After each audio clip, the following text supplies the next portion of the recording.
First, if you have not already taken the time to put together a solid plan, you will not have a clearly defined path to success.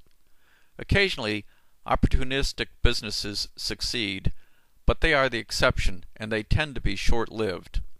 Without a plan, you will be pulled in different directions without consideration of your end goal.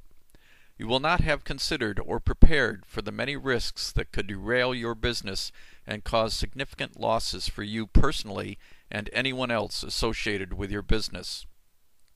As I said before, I am not an accountant, but I generally recommend that if possible, you establish a personal line of credit before you start your business. Hopefully, before you start your business, you have some form of steady income, some savings, and possibly some home equity that will provide a level of security for the bank. If not, your funding exercise will be more difficult and your business plan will be even more critical.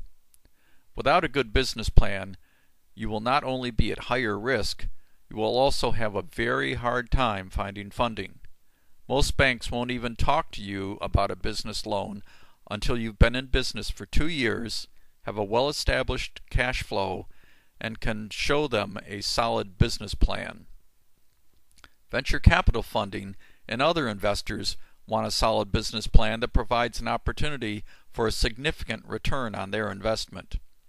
And by the way, most venture capitalists and other investors know when you're blowing smoke. They lost their naivete a long time ago. You are not the first business to come to them for funding, and to get funding, you really need to stand out from the crowd. Another point on venture capital is that you should plan for it well before you actually need it, and you should get your business as far along as possible before going for venture capital or other outside funding.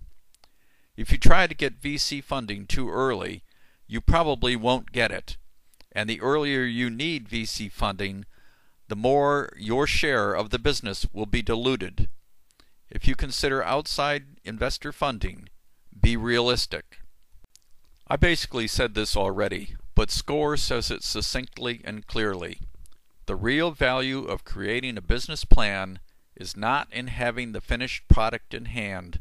Rather, the value lies in the process of researching and thinking about your business in a systematic way. The act of planning helps you to think things through thoroughly, study and research if you are not sure of the facts, and look at your ideas critically.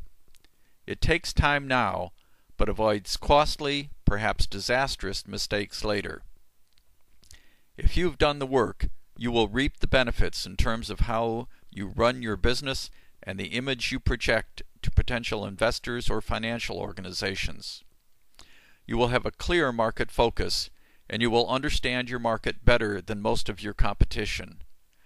You will clearly stand out from the majority of small businesses. The bottom line is, do your homework. One more warning from the Small Business Administration before we get into the planning process that ties directly to the last part of the SCORE statement. In business, there are no guarantees. There is simply no way to eliminate all the risks associated with starting a small business, but you can improve your chances of success with good planning, preparation, and insight. A major part of the reason for business failure is that most business owners at least have a vision for what they want to do, but they have not gone through the process to determine what it takes to achieve their vision and to reduce risk. I've mentioned SCORE earlier. SCORE is a nonprofit association dedicated to educating entrepreneurs and helping small businesses start, grow, and succeed nationwide. SCORE is a resource partner with a Small Business Administration. I recommend using the SCORE template for your business plan because it provides a guide to answering the critical business questions for a startup or other small business. Start with the business description because it addresses the questions of who you are and what you do. Next, you have the products and services. What do you sell?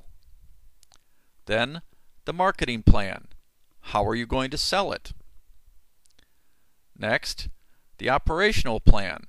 How are you going to perform your daily operations? And the management plan. Who will manage the operations and the rest of the company, and how? And finally, the financial plan.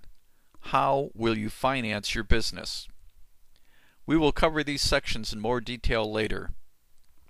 It is also helpful to have a 1 to 2 page executive summary at the beginning of the plan and a table of contents for long plans.